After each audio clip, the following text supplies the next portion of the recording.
Welcome to Subramani. Please subscribe. Please hit the bell icon.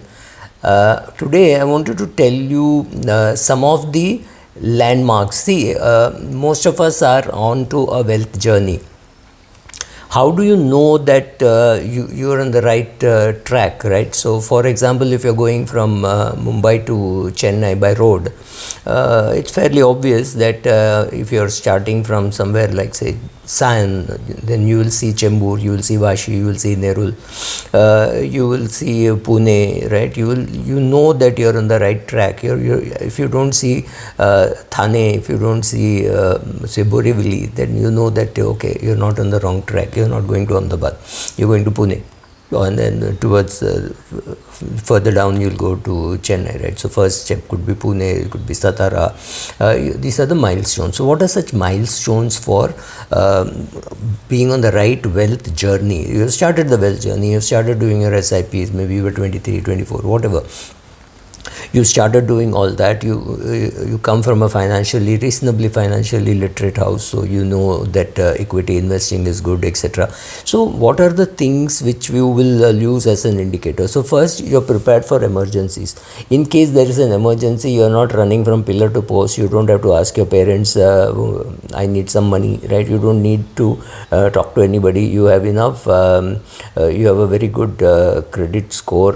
That'll come later, but that allows you to borrow as much money as you want on your credit card. You have a credit card with 10-15 lakhs limit. Apart from that, you have 5 lakhs in your bank as a emergency fund that you have kept. You can tap to your company's resources for some more loans, etc. if you need.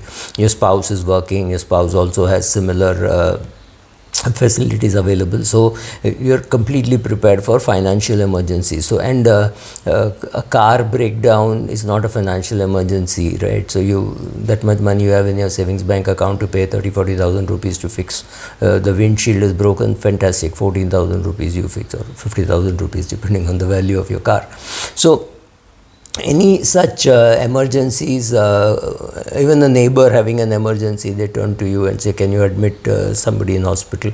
You go there, flash your card, and bingo, you got admitted, right?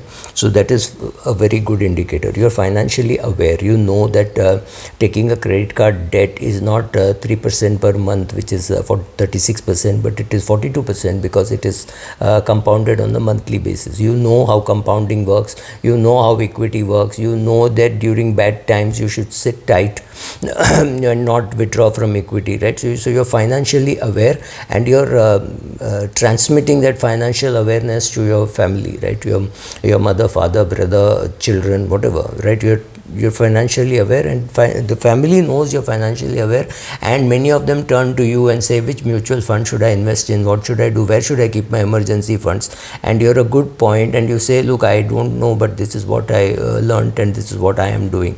Yeah, if you want, you can speak to this expert. I go to this financial advisor who gives me this advice, right? So you could do that. So which means you're financially aware, and you know where to turn to in case you have a problem. You don't know some answers, you know where to turn to for you have some questions for you which you need answers, you know where to turn to.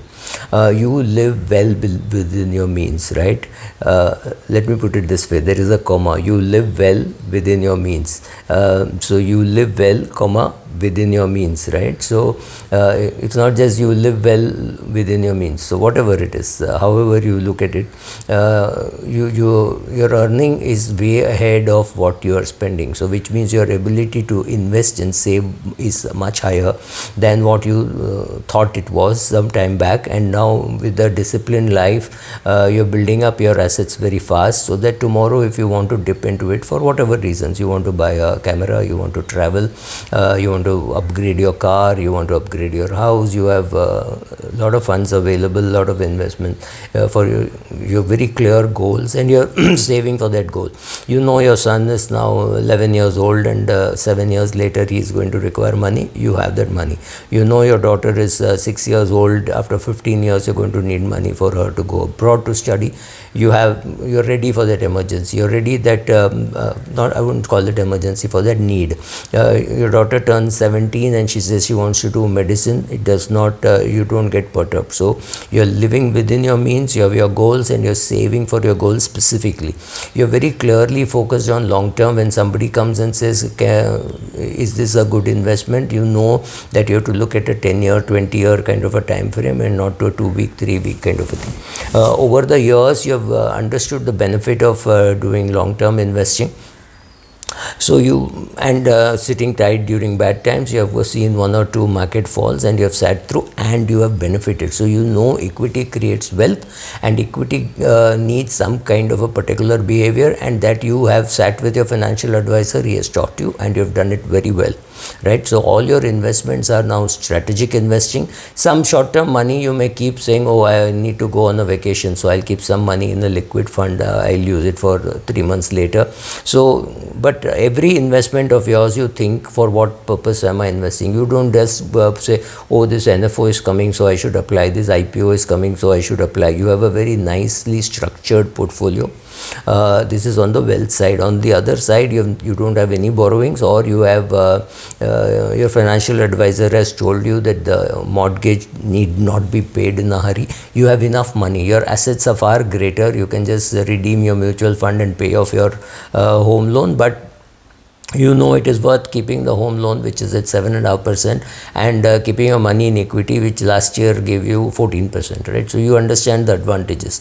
You've got a very good credit card score, very close to 900, and you get off bank office every week saying this is the topmost credit card that we can offer you, and things like that. And you're indifferent, you don't need that credit, you've never used the credit of the credit card. You use your credit card, collect the points, and always pay off on time, right?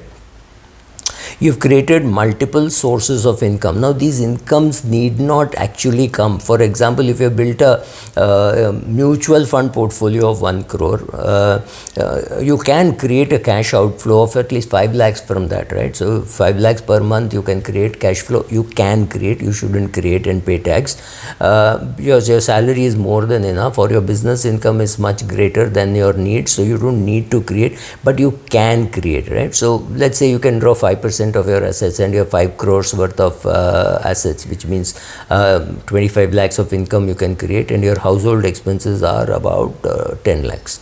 So which means you're now in a very comfortable position, that you know that if you were to leave your job, or if your job were to go away, your company were to shut down, it will not bother you at all, because your passive income is greater than your expenses, right? So you have at least 2 sources of income. Apart from your job, you have 1 more source of income. Maybe you have rental income, right? So you and your spouse value financial security over anything else, right? So for you, a vacation versus putting more money to improve your financial security without having to worry, oh my god, my parents are not well provided for, my in-laws are not well provided for, that doesn't bother you. You know, you have told them about financial security, and you're saving enough or investing enough for their financial security also. This whole process of building wealth is something which you started maybe 10 years back. Now at 34, 35, you're sitting with your 3-year-old kid or a 5-year-old kid and your wife, and you're talking about financial security, and all these boxes are ticked. If you have done all the tick boxes, then maybe your assets are not 5 crores, maybe it is 2 crores, maybe your requirements are not 10 lakhs, it is 5 lakhs, whatever. Put your numbers there, plug in, see how comfortable you are with it, and then you realize that yes, this is the right process, you're there on the right path. You're now not worried about missing one SIP because of some reasons, and you know that out of the 900 SIP installments you're going to make, missing out 25 over a period of 20 years does not really matter. But you are obsessed, and you make sure that every SIP installment is met the way you meet your EMI installment. So you're well committed on your journey. You are on the right path, you're seeing the right milestones. Bingo, way to go. Thank you.